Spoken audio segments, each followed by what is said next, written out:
What's up, everybody? Welcome in to episode 5 of the brand new Bolt Fam podcast. I keep saying brand new, Trevor. When are we officially not brand new? When are we just kind of like worn in and used like an old car? I'm just curious.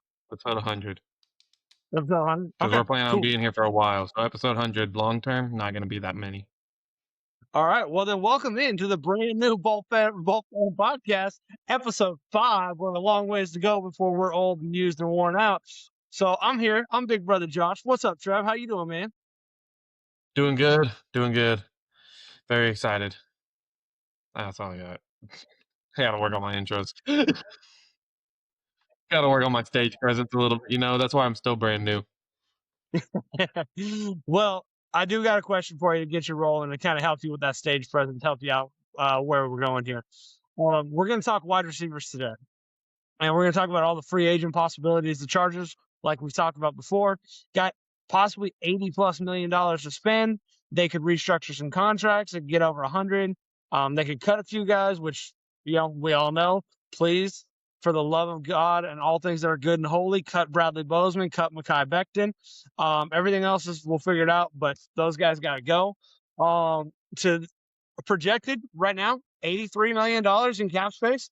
What are we going to do with it? We already discussed all the O-line, which we both believe is most important.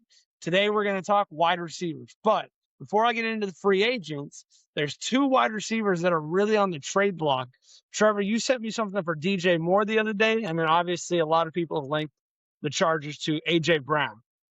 Do either of those interest you for trades? I mean, I know we can get into the nitty-gritty of compensation and cap and all that, but do you just have any interest in those trades at all, or are you just a no-go on the trade?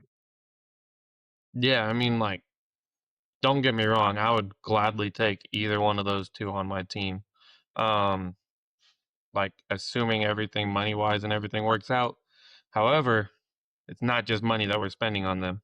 And so in order to get them, we would have to be giving up draft picks, giving up current value that we already have. And so especially with the recent news about Keenan Allen coming out and saying that he's planning on being a Charger for 2026, I don't think that we need to go sign someone else like that. I mentioned on a previous episode that I do really like that veteran status on the field and within a team. Within the wide receiver core specifically, within each specific area, I believe you need like a veteran on that spot. Um, and so if Keenan Allen's going to be a Charger in 2026, he's our veteran. We all love him. Not going to complain with that one bit. And then you throw in all the young guys on top of that he's helping leading and helping them grow. Mike McDaniel helping them grow. Um, I think that we don't really need another receiver like that. I think we're pretty well good on those. Obviously, if we can get someone off of this free agency, like we're going to talk about today, by all means, we can go get 1 or 2 more guys. But I don't think we need to trade, start getting rid of draft picks or anything like that. I think those draft picks are valuable right now. So that's my final take on those two. I agree with a lot of that, and I'm going to give this disclaimer up front. I've watched ball for a long time. I've watched Jim Harbaugh coach teams for a long time, and I remember, the year that they went to the Super Bowl and the lights went out. I remember the year they lost in the NFC Championship game, and Richard Sherman had the greatest press conference in NFL history. Those are Jim Harbaugh coach teams, and the thing about those teams that I find interesting is they never had a top-notch wide receiver. Like the best one I could think of on a Jim Harbaugh coach team in the entirety of his coaching career is Michael Crabtree, who was, pretty good according to everybody except Richard Sherman, who said he saw it. And so, but Michael Crabtree is probably the best one you can come up with. And it's kind of like hey, they always had great tight ends like Vernon Davis, who's probably going to be a Hall of Famer. But they on the outside, Harbaugh has never been a guy to go get the top end wide receiver talent. So you're going to hear that from me today a lot. I'm going to take that approach, except for one guy. I have one guy that's a top end guy that I'm ready to go get, but there's some circumstances around that I like. But we'll get into that in a minute. But the other thing to come into understanding of is who our head coach is and who our general manager is. Joe Ortiz came from Baltimore. Think about it. When is the last time Baltimore had an elite wide receiver? I mean, they've been rolling out Zay Flowers and Devin Duvernay for years and having success. So these two guys are not guys who are going to go spend big money on wide receivers. I have one exception that I would like to see, but I don't think that's how we're going to go. So with that, why don't you cue me up? Because today is February 16th. And on February 16th today, there was big news in the NFL, and there was a big time player who was released today. So Trevor, why don't you tell me about him, and then we'll get rock and roll. Tyreek Hill, Miami Dolphins. He's gone. He's ours. So we've already established it. He's locked in. So, all right. Well, let me break down some details on this, and then I'll let you go. I'm gonna keep it short. I'm just gonna break down the details though. Tyreek Hill, he's the one I'm the most interested in. Which, to be fair, I would have been like literally 2 weeks ago. I'd have been like, no chance. I don't want the cancer in the locker room. The guy's a nightmare to deal with, and he's coming off. He's a speed guy who relies so much on speed and burst, and he just dislocated his knee and tore his ACL. And they said, here's the other thing I heard in a report today because I checked on his health status because I knew we were going to do this tonight, that he just started walking without assistance last week. So if we go sign him, there is no guarantee that he's ready week 1 in September. That'd be like 7 months out. Possible, we'll see. That's a lot to ask, but we would get him back somewhere in the midpoint of this season for sure. Hopefully week 1. So that's where we're at. With that being said, I'm interested in Tyreek based on the money because he's going to get a lot of money from Miami. So you can probably get him for 10 to 15 million. That's interesting for a player of that caliber. And I would go on a 1-year, $10 to $15 million prove it deal where if he can prove it and be a guy, then maybe we re-sign him, someone else gives him a massive contract, whatever. But off the injury, he's getting a 1-year deal. I'm not giving him extra years. I'm not adding any void years or any of that nonsense. We're not doing any cap gymnastics. It is 1 year. And based on what Miami's paying him and what he's trying to make, it could be interesting. The two teams that he's been linked to the most are his old team, the Kansas City Chiefs, and us because of Mike McDaniel. So we'll see. But also you got to recognize the Bills will be in the mix for that. The Ravens could be a good fit. There's a lot of teams. Washington Commanders could be a really good fit, pairing him up with Terry McLaurin and Jaden Daniels. So there's a lot of like interesting options. I don't think he's going to lack for options, which could really drive the price up. So if there's a bidding war, I'm probably going to be one of the first to tap out. But if there's no bidding war, we can get him for 10 to 15 mil. We can have a real conversation and have some real meetings about that. So He said my opinion. I like him. okay, talk And me yeah, you in. have been. You did tell me 2 to 3 weeks ago he's a cancer in the locker room. We don't need him. So it's very interesting to hear you completely, not completely 180, but like I don't know, like a 160. You're almost fully turned all the way around. Let me tell you something. Because the big difference for me was I thought we'd have to trade for him, and I was not willing to give any assets for him or take on his contract. But with not giving up draft assets and cutting the contract in half or maybe even in a third, that's where the conversation gets interesting. Dude, do you understand? I don't know if you know this because like you don't dive into the cap like me because I'm a nerd who likes math. But dude, he was a $51 million cap hit. That's why they cut him. This year, had he stayed on Miami's roster, $51 million cap hit. That's crazy. A So, lot for someone who was injured. yeah. Well, and so he was going to get cut whether he got injured or not. But the injury was just like a guarantee, like, all right, man, you got to go. And there's no trade market because you would have to take on that cap hit. When you get to this, the Dolphins are now taking on, still going to have, I think it's like 28 million of dead money on that contract. But now we can get him for, maybe 10. So, and Tyreek's not anything, dude. He's still making 38 million coming off a torn ACL. So, Let me give my quick reasoning as to why I like him. My main reasoning. So back in 2020 through shoot, I mean up until we got Harbaugh. So what was that, like 2023? Those seasons. we got Harbaugh in Herbert's first 3 24. 24. So Herbert's first 4 seasons in the league. Um, though when he was breaking those passing records for the most passing yards thrown by a rookie and like all those records that he was doing those with guys like Guyton. Like all he needs is someone somewhat fast to break over the top. You give me someone like Tyreek Hill who has that speed, who can get over the top, who can get out there, give Herbert a chance to air out his arm in a proper way instead of just chucking it downfield, hoping for the best, like trying to make absolutely insane throws like that one against Denver to Keenan Allen. Like, he's not going to make that every single time. You got to give Herbert a chance to air out his arm in a proper manner where he has a little bit of time to do so, like we said with the offensive line. Give him a couple seconds to throw the ball. He has the arm talent. Let him air it out, get it downfield to someone like Tyreek Hill who can burn over the top. And then you mix that in with Mike McDaniel, who he's already played with. We already like him as an offensive coordinator. You start mixing in some special schemes where we can get him open like really big and like once or twice in a game. I really like Tyreek Hill. That's my main reasoning for wanting to go get him. That's why I liked him before he became a free agent. Now that he got released, I think that we should pursue him fairly heavily. Not like just give up everything for him, but like if there is a slight bidding war, I wouldn't pull out immediately. I would see what we can do with it, but I am very very much a Tyreek Hill fan for us. I mean, and I'm with you as far as like the 1 year like prove yourself contract and everything. I'm good with a 1 year contract for him, but I think Herbert needs a fast guy like that over the top. You know, that's So we'll get into it deeper in this list, but I completely agree with you. I don't think it has to be a high end, big time name like Tyreek necessarily.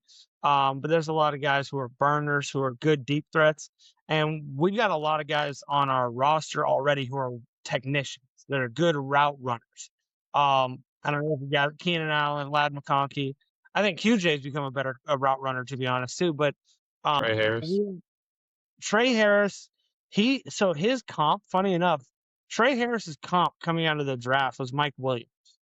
Um, and so the thing about those teams that you mentioned, they had Keenan Allen, who was the technician route runner underneath guy. Then they also had the deep threat, but it was not a speed deep threat. It was hey, it's going to be contested catch, jump balls, Mike Williams. But then the burner of a Jalen Guyton, they had Johnson for a while. They had a few guys that are like, hey, all this dude does is line up in different spots and run go routes and run posts and run corners, like nothing but deep stuff. And so those guys are interesting, and I think they have a lot of value to be like hey, they're not a high volume receiver, but every time they line up, the defense has to worry about that speed. And I think there's other guys on this list who are going to be cheaper, not a headache in the locker room and things like that. So I'm not against Tyreek Hill if the money's right, but I really just think there's some better guys, and I'll hold on to it until you get to them. But go ahead and let's run down the list, bro. Hit me with the One more comment on that, and then we can move on. I don't want to spend too much time on Tyreek Hill. But no, I mean, I used to make the jokes. I mean, it was kind of a joke, but I fully believed it at the time back when, um, like I used to make the joke all the time, like Guyton's not going to do anything, but you can rely on him for 160 to 70 yard bomb that he's going to catch a game. Like he's going to get his 60 to 70 yards, probably won't even break 100, but he'll get like 2 catches for like 75 yards. Um, and so Tyreek Hill, he's still going to do those for us, but he's also going to still be able to run some crossing routes, some post routes.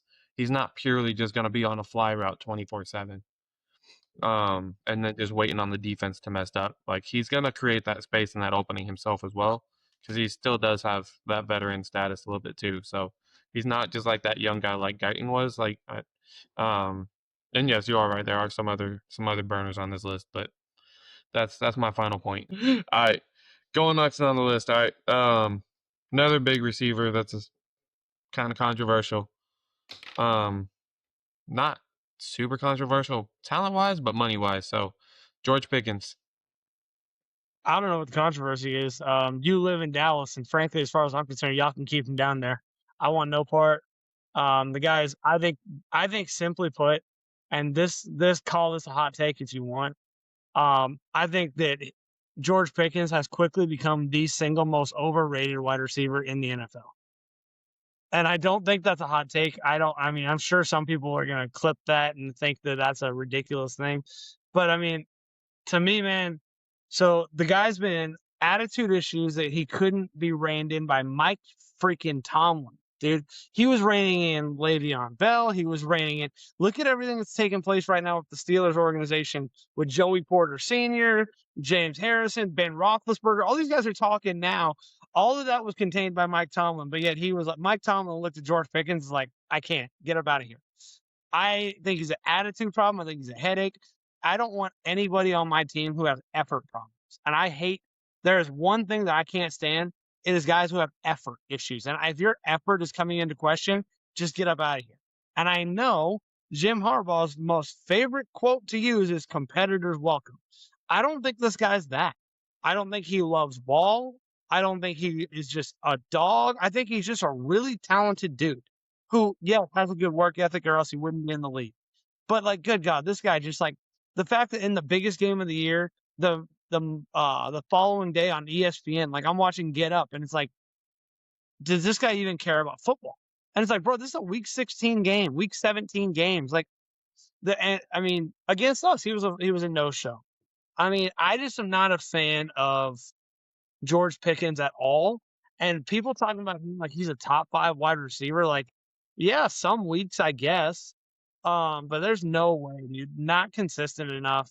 I want no part, and I will go to Tyreek Hill, AJ Brown. I'll take any of them before I go to George Pickens. I am out 1000% on George Pickens.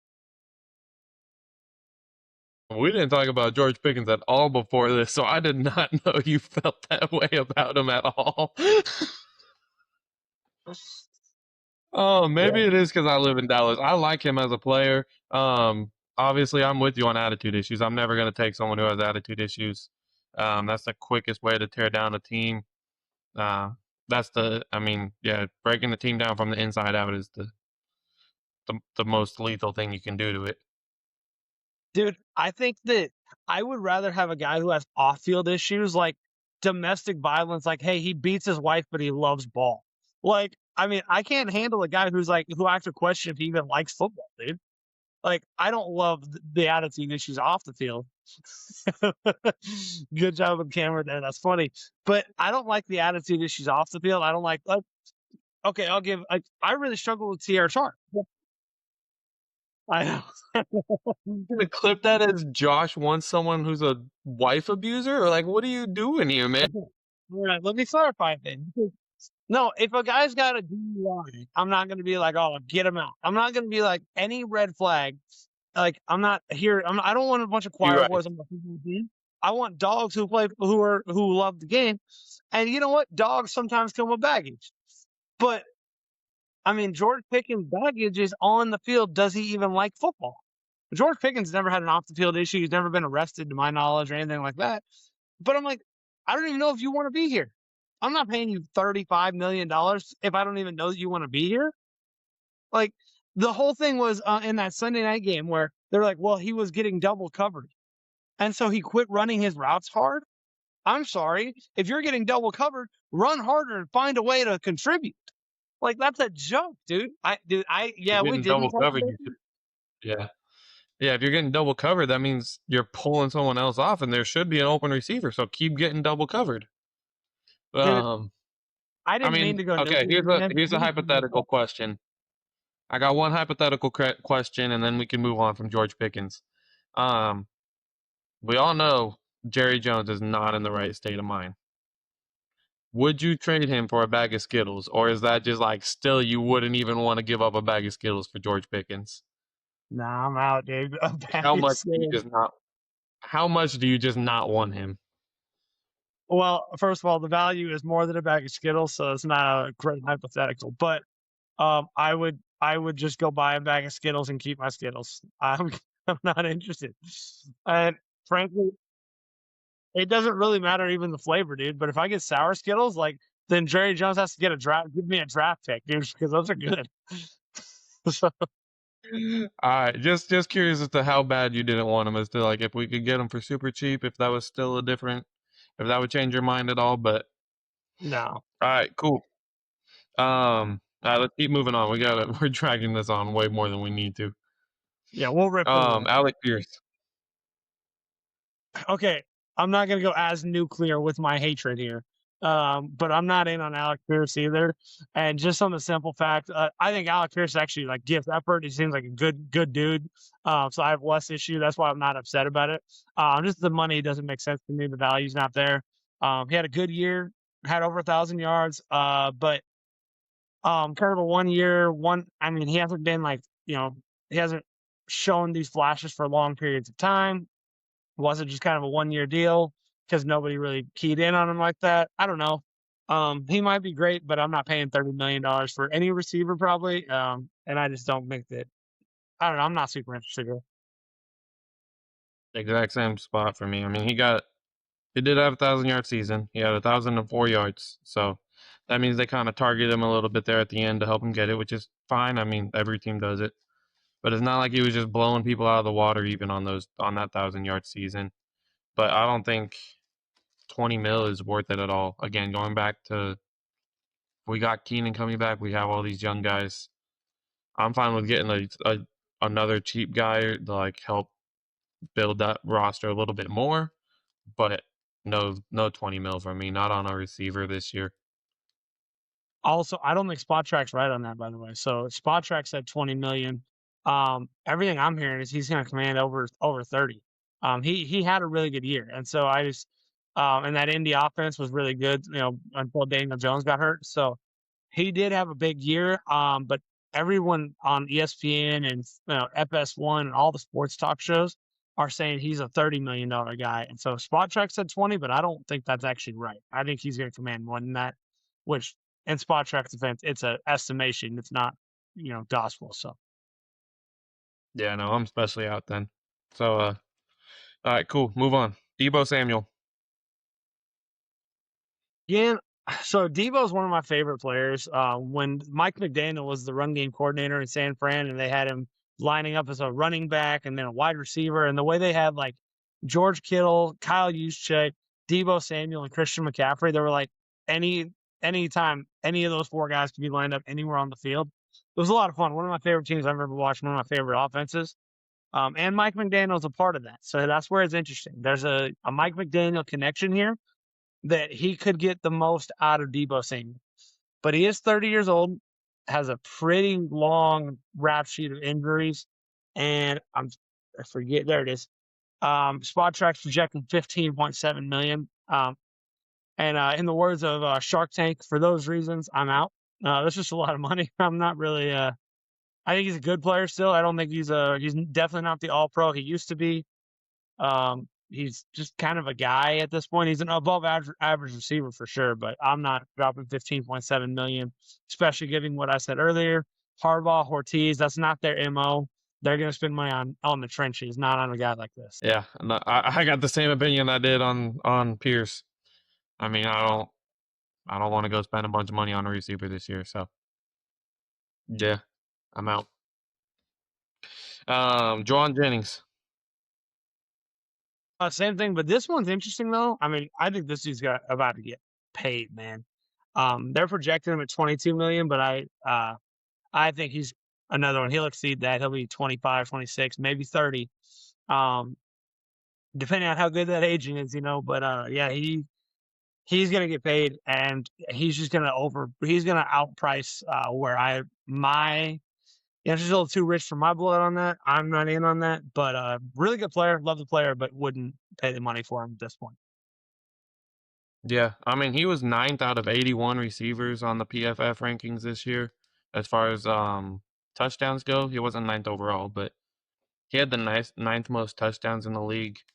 So, I mean, like I think you're right. Like, I think he's gonna get his money. He's got it coming to him. But like, shoot, out of an 80 to 100 million cap that we have, we don't need to be spending a quarter of it on a receiver right now. Like,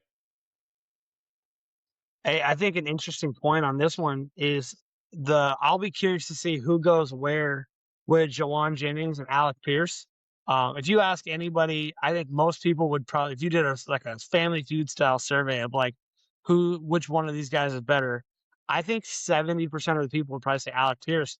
I'm probably in the minority, dude. Like, I'm a big fan, and I like Pierce. Don't get me wrong. I think Jawan Jennings is one of the ascending guys. Like, I think he's really good, and whoever has the cap space, I think where he's going to, truthfully, where I think he's going to end up, and I hate this, he's going to end up in New England because they still have some cap space, and I think he's going to be a star. When you give him, Stephon Diggs on the other side, Drake May is a better quarterback than Brock Purdy, even though I do like Purdy. Drake May is a great deep ball thrower. Like, I just think that Jawan James probably going to end up in New England, and we're all going to look back and be like, how in the world did they do it again? So just be aware the evil empire is going to get that one taken care of. So that's my prediction there. Not relevant to us, but No, that's fair. Just gonna keep moving through because we're kind of hitting these quick. Rashid Shaheed. this one I could take a little bit of time on. Rashid Shaheed, I want him, and I would be willing. I think Spot Track said about 12 million. I don't have it right in front of me, but 14. 13. Okay, thank you. Um, 14. Sorry. Still good with that. I really like Shaheed, man. Here's the only issue: is number one, I think Seattle's going to offer him a ton of money to stay. If he doesn't stay in Seattle, I don't think we're next on the list for him. Just because he was in New Orleans with Clint Kubiak, and I forget the guy they just hired as the offensive coordinator. But Kubiak brought his guy from New Orleans. He brought his guy. It's the OC wasn't like a passing game coordinator and a quarterbacks coach in New Orleans with him and with the Seahawks. Now Kubiak is going to go to the Raiders, and he brought this guy in and promoted him to be the offensive coordinator. So these two coaches just traveled together, and Shaheed's been with him for 2 of these stops, and I think it's about to be 3. So my true prediction is no matter who offers him what, I think the Raiders are going to offer him a good amount of money. I think it's a really good fit for the Raiders, which I hate. The Raiders are about to get a great punt returner, kick returner, and a nice deep threat for Fernando Mendoza. So I wish we could get him. I really don't think there's a chance in the world he's coming to LA. But I'm holding out hope, but I don't think it's happening. So I can't talk about Shaheed without giving Dad some credit. So we were watching the Super Bowl, and so I'm giving a third take here. Right, this is Dad's take. This isn't my take. Just throwing this out there. He said he wants Shaheed. Go get Shaheed, no matter what it takes. Go sign him. Give him what he wants. We need him as a return man. Have him as a return man and a receiver. Get that combo. That's Dad's opinion. I don't fully hate that opinion, except for the like giving him what he wants take. Like again, there is a limit. 14 mil I can work with. I can live with 14 mil for a receiver for Shaheed. Um, but yeah, I think you're right. I don't think he's really going to leave Seattle, so I don't think it's a huge conversation to be having because I don't think it's going to even get to us. I think you're right on that. Um, and the only way to get him out of Seattle is to just give him whatever he wants. And even then, it might not work because he just went and got a ring. So you never know. Well, the other interesting point. So before I looked at Spot Track, I believe it was Nick Wright because I listen to a lot of sports commentary. I believe it was Nick Wright on First Thing First projected that he was going to get 3 years, 42 million, which equals out to be about 11 million. So you start looking at that. It's a lot 10 plus. I didn't do the math exactly right, but bottom line, well, I thought you'd like confused. Like that ain't right. It's about 10.5. But anyways, I 3 say years, that to say 40 million.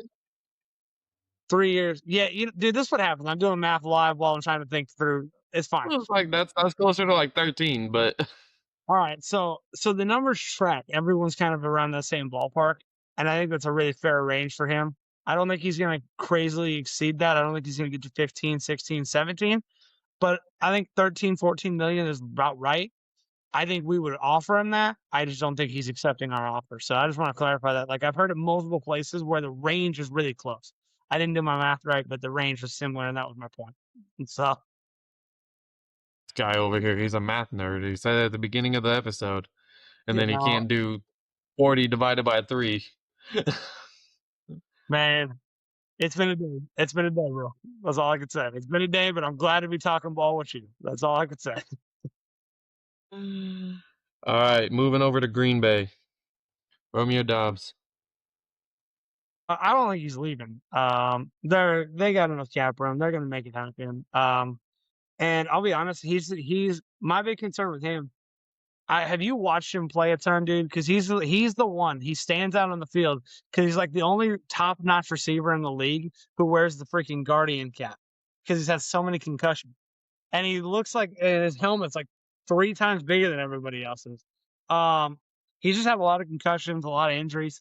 Kind of a frail guy who gets hurt a lot. One thing, as we continue to do this, you'll hear me talk about. I like big football players at every position. I like guys who are big and durable and can withstand getting hit all the time. I'm not a huge fan. I know as a Chargers fan, we have our guys like Darren Sproles, but I feel like those guys are like one-offs, man. Like, and even Sproles, his career ended kind of early. It ended premature because of all the injuries. So I like big guys who are durable. And I'm not a big fan of Romeo Dobbs. I think he's a good player, but the durability is too big of a red flag for me. I'm gonna just be out on that one altogether. Hate him. I mean, he's projected on Spot Track for 12 mil. He was 35th out of 81 in the league on receivers, so on PFF rankings. Um, so I don't hate him. Like for 12 mil, I wouldn't hate having him. I think there is some risk that comes with that though. Like the injury risk and everything. So I don't hate him. I think you're right though. I don't again, he's another one that I feel like it doesn't really mean anything to keep talking about because I don't think he's leaving Green Bay. Um, so like if we like he's another type that like if I see the article come across my feed of Chargers sign Romeo Dobbs, then I'm not gonna be mad at it. But like I'm not like going out and looking for it either, you know. So all right. Um keep it going. We got 4 more. Keeping it trying to get this done at 45-minute mark. So Wandale Robinson. I love the player, dude.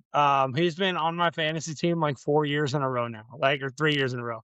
Um, nice player, dude. I like Wandale.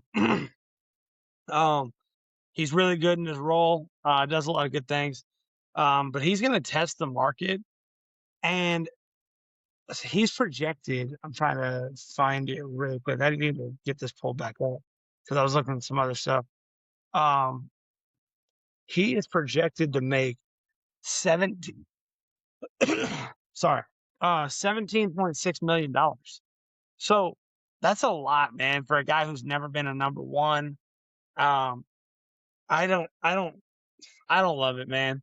I love the player, first of all, and I hope to have him on my fantasy team for another year this year. But 17.6 is too rich for my blood. I'm not going that route. I'm gonna let him test the market somewhere else. Yeah, I mean I'm kind of in the same boat.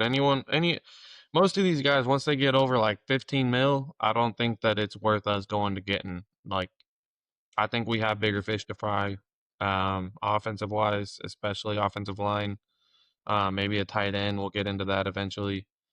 I think those two positions, or I guess six technically, those six positions are gonna be more important, more valuable than going out and getting some big name receiver right now. So yeah, once they get up past like that 15-ish mil mark for me, that's kind of my personal cap that I've kind of subconsciously put on it is like start getting up to like 15, especially 17.6 could easily get up to 20 mil. If like again, if he's got a good agent or something, and that's just too much for me. So anything else? Or keep moving. Nah, keep moving. All right, Jalen Naylor. Now we're getting into guys that I'm very interested in. The rest of this list is very, Yeah, very interesting. What you'll see last here, three. they got some traits that I like, and the money's going to be a little bit cheaper. I'm not looking for big name guys. I'm looking for specific traits. And by that, I mean speed. I want fast guys. So Jalen Naylor, very quick. He's not your typical like 4.2, 4.3, 40 guy. It's not straight line speed. He's only at 4.5 at the combine. But it was 4.5 flat. So not crazy NFL speed, but gets open on the deep ball. His splits are like I think it was like 45% of his catches this year were over 20 yards. Like he gets open deep. Now, part of that is the offense he plays in. He's not a big focal point. I mean, he's got Justin Jefferson, Jordan Addison, TJ Hawkinson. He's kind of the forgotten guy, so he can get loose.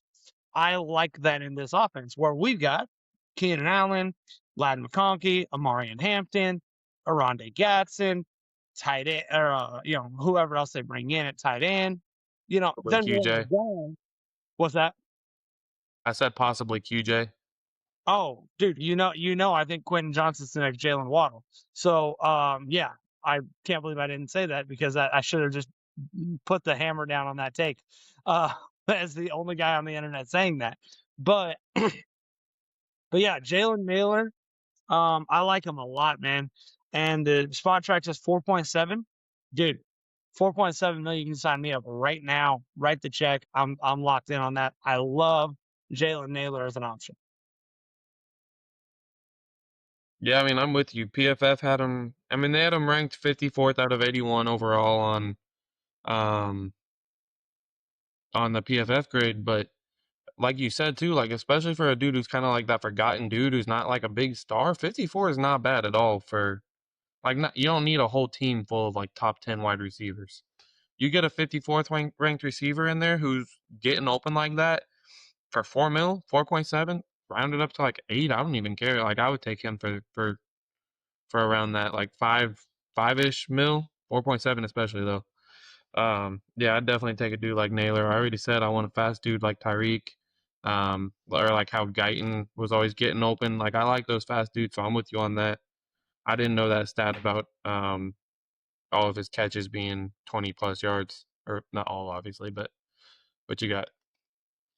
So the other thing that's interesting about Naylor, man, is Naylor as a fit in our offense is the thing I loved most about Mike McDaniel's press conference is like he's always known for, the gadget plays and the motions and all the things that confuse defenses. So when you got a guy who just seems to be the forgotten guy who keeps finding a way to get open, the scheme is going to get this guy open. But the other part is that McDaniel said when they were asked him in the press conference, they said, "Hey, what do you have in common with Jim Harbaugh?" And he's like, well, everything based off the run. Everything we do is based off the run and getting the running game going. So first and foremost, McDaniel said, I want to get the running game going. Well, if you get this running game going like it was supposed to last year, when we get our tackles back, McDaniel's known also for the wide zone concepts. He loves to run outside the tackles. Well, now we've got our tackles back. So you get road graders like Joe All on the outside, and we're going to hit the wide zone and really have a good running game. Well, what does that do to the secondary? Safeties start creeping up. Now all of a sudden, you get a forgotten guy like this. We've got Keenan running underneath. We're going play action. All these guys running underneath, and then all of a sudden, oh, we bust a coverage. Naylor's going for 70 yards. He might be the guy who's getting 2 catches for 60 yards, and it's just like he's just strictly not a lot of volume. He might end the year with 25 catches and get 500 yards and have 4 or 5 touchdowns. And this is the type of guy Especially that's dangerous in our offense. I don't think he fits everywhere, but he fit really well with Kevin O'Connell, who's an offensive mastermind. He fit really well with Justin Jefferson, and I think he can be that same role and fit really, really good in LA. adding on to that, especially you get a guy with speed like that, you start running jet sweeps, it opens up. Like he could open up for jet sweeps with us. He could open up with fake jet sweeps to where he's faking it, play action, rolling out, and then getting upfield after the fake, where he's just coming from far left side of the field all the way up the right sideline, going deep that way. No, I agree with you. It opens up a lot of options. Um, which is again why I think we need a speed guy. I keep going back to Tyreek Hill. That again, those type things are what I like about Tyreek Hill. Which is why I was so big on him. He's the only one that I'm like, yeah, let's go get him.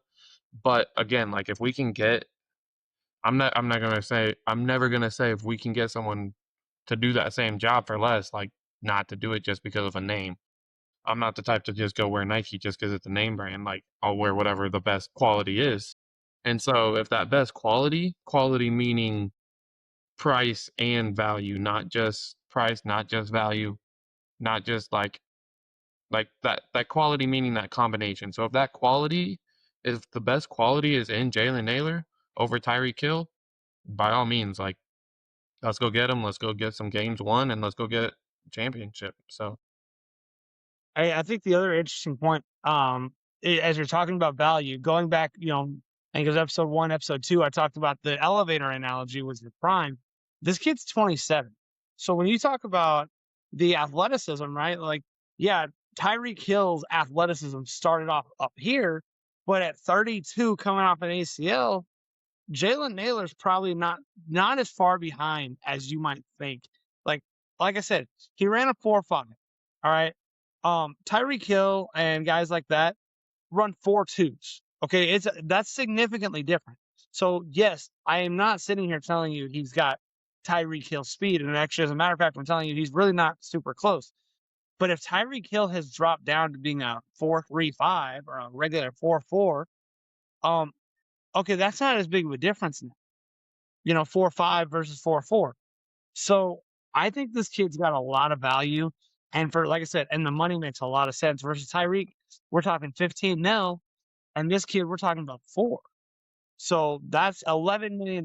You can go reinvest in the offensive line or go find another edge rusher, which, by the way, fun fact, the Dolphins also not just released Tyreek today, they also released Bradley Chubb. So 11 million might go get you Bradley Chubb to go pair up with all these guys too.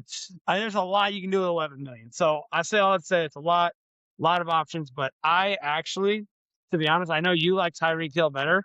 I would prefer Jalen Naylor, but honestly, the one you're about to give me is my number one target, and I really want to go hunt down this next player. well, shoot, man, you gave the introduction. Give his name. We're going next. We're going Tyquan Thornton out of Kansas City. So anytime that I can No, hurt the San Fran. Chiefs, was that? He switched to San Fran this season. Remember? That's the next guy. You got it flipped. You're good. Sorry, No, looked no, at the wrong note. you're good. No, Tyquan Thornton he was with the Chiefs. He was Patrick Mahomes' deep threat all year long. He was the only thing that was like remotely dangerous about that offense outside of 10 yards. They had 10 yards, Travis Kelce, and in like 3rd and 1, Kareem Hunt was the best in the league at converting on short yardage. But as far as any explosives, all of them went to Tyquan Thornton. We saw them go to Tyquan Thornton in Brazil against us, and he had a big play. So Yeah, this dude he was is a pissing me off. sorry, what's that? I said he was pissing me off. Look, he's another one, man. Not a high volume. He's going to be that guy. 2 catches, 75 yards, and a touchdown. And that's a great stat line, something we love. I am here for Tyquan Thornton. I think he's a really good player, a little bit older, but he's a really good player. And definitely, anytime we can hurt the Chiefs and help us, added benefit. I love Tyquan Thornton, and I think that would be the actual perfect addition because I do think that Tyquan Thornton is better than Naylor in contested catches. So it's not just speed, but it actually gets deep and makes tough catches too, which is super helpful to a guy like Herbert. And just being like, hey, chuck it up. I trust my guy. And having an option like that is really good. That's what he did with Mike Williams. Like you get someone that he trusts, and like he'll put the ball where only his receiver can catch it. He just has to be able to trust him to catch it. No, I mean 2.8, yeah, for sure. Go get him. He was hurt this year, but like, yeah, go like so. As far as like stats go, he didn't have a bunch of stats this year, but yeah, 2.8 mil. Go get him. Hey, I just looked. I was wrong. He's not older than Naylor. He's only 25. Yo, this kid's 25, man. Yeah, I think Tyquan Thornton could be really fun. Um, I, Backtracking to other conversations, I don't think he's really going to leave the Chiefs because he's in a good position where if you're in a position with Andy Reid and Patrick Mahomes as a wide receiver, you probably just want to stay there. But if they don't re-sign him for 2.8 million, I'll welcome home, buddy. We got a home for you in LA. Shoot, man. I mean, I don't know if he. Andy Reid's talked about retiring. Travis Kelsey's retiring. Like, I don't know. I wouldn't like other than Patrick Mahomes and Andy Reid. I don't know what else they have. So I wouldn't really put it on like he's gonna stay there. Like, we're in a better position to go get a championship right now than they are. Like, I feel like I'm saying that as unbiasedly as possible. No, Like, it's fair. It's fair. So what I think is going to happen, truthfully, the reason he would be free is the Tyreek Hill news matters a lot because I think that the most likely outcome is Tyreek Hill going back to Kansas City. If that happens, he could be a little repetitive. We don't need this guy here. What I think the Chiefs are going to do, this is like their big plan to bring the offense back to relevancy of what it once was. They're going to bring Tyreek Hill in. They're going to draft Jeremiah Love, and they're going to have a superstar rookie running back, and they're going to bring Tyreek Hill back. And I think Travis Kelsey is going to come back for one more year, and they're going to try to get the band back together and have this explosive offense based around that. I don't know if it's going to work because I don't think their offensive line's good enough for that, but it's an interesting conversation. Good idea. I would do that if I were the Chiefs. I'd bring in Tyreek, let Thornton walk, and draft Jeremiah Love. I think it's a good move for their offense. And if it happens, you're going to hopefully see Tyquan Thornton in your division playing you twice a year in powder blue. one, Sky Moore. This is the one you made me add on last minute. I did, and it's just because I like the returner, man. He's got almost no production in his entire career with Kansas City or with the Niners, but good return man, and he was a first round pick, and he's got upside, so he could be really good. If he's not, he's not. If he doesn't help us on offense, so be it. We already got Darius Davis, and I would bring him in at this point. Like Darius Davis's return numbers have dropped significantly. I still like Darius Davis. I think there's a lot of injuries. And I think if he's healthy this year, he can return to that All-Pro form. But I think bringing in competition in camp is worth it. And I would bring Sky Moore in and be like, hey, you two are competing for the returner position. And then one of you is going to be our sixth wide receiver on the roster. That's it. Like, it's a depth piece, but I think there needs to be competition brought in for the return game. And Sky Moore is a really good, cheap option to bring competition in for Darius Davis. And you look at it like this: best case scenario is that Darius Davis beats him out and we cut Sky Moore right out of camp. Worst case scenario, Darius Davis still is just not who he used to be.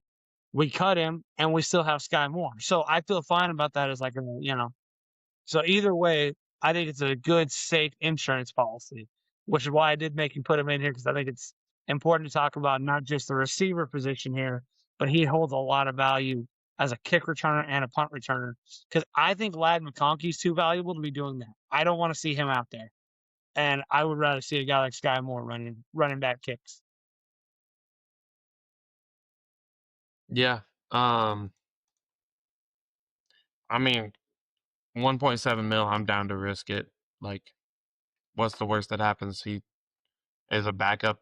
Worst case scenario is we keep both, and he's a backup like kick returner. So I mean, for 1.7 mil, I don't think that's bad at all. So yeah, no, I respect you making me put it on there. So, like I said though, you made me put it on last minute, so I don't have a huge take on him. 1.7 mil though, I'll risk it on a kick returner for that. So Well, here's the other part of like just because I like roster construction. I think it's interesting, but let's just say Darius Davis beats him out, right? Now we've got this asset on our roster. I think Rashid Shaheed got traded for a third round pick this year. Sky Moore doesn't have nearly as much value. But if out of camp we're like, hey, he lost the competition, we're going to cut him and then re-sign him to our practice squad, and then also look to trade him. And we look to trade him for who needs a kick returners to start the year? And hey, maybe we recoup a 7th round pick for a guy that, like, if we have to spend no money and we get an extra 7th round pick, that's great. That's awesome. Like, Joe Ortiz loves the comp pick formula. He loves getting more of those late round picks, and I think that's a good way to do it too. It doesn't always have to be comp picks. You can go ahead and get a guy like this. He doesn't make your roster. Rather than cut him, you just trade him, flip him for a 7th round pick, and get someone else later. Yeah, that's fair. So, all right, All right. that's my whole list. That's all I got. Well, that's all we got then. And we want to thank you guys for tuning in to episode 5. Episode 6, we are going through the running back and tight end free agent options. We're going to hit them together because there's not a ton on either one of them that we find super interesting. So we'll get into that next time. And then after that, we'll start the defense. And we have been doing, man, dude, I need to tell you actually, I have done an ungodly amount of homework on the college players. Um, my wife was like, "Hey, are you done?" And I was like, "Yeah, I've just been watching tape for the last 4 hours." She's like, "Oh, I thought you were working on something important." I'm like, "Well, it's important. I've been watching tape for 4 hours straight. That was just last night. I just laid in bed watching tape." So we've got a lot of draft coverage coming up. And so make sure y'all subscribe because you don't want to miss any of what is the best Chargers content on the internet. We are going to blow this thing up. And one last thing, I got to give y'all a special shout out and thank you from the bottom of our heart. We started posting 1 week ago from the time we're recording today. And on YouTube, there's 1,700 views right now. So you guys have been coming in, you've been checking out the shorts, you've been watching the videos, you're leaving us comments. So I thank you for it. It means a lot. Keep doing it because it's going to help us grow this community. And I need y'all to let me know if there's any receivers we missed that you're like, hey, I really want to go after this guy. Is there anybody you're interested in, big name, or a guy like the Sky Moore that's interesting for the return game, things like that? Y'all let us know in the comments. Make sure to like, share, and subscribe. And we will see y'all for episode 6. Peace out.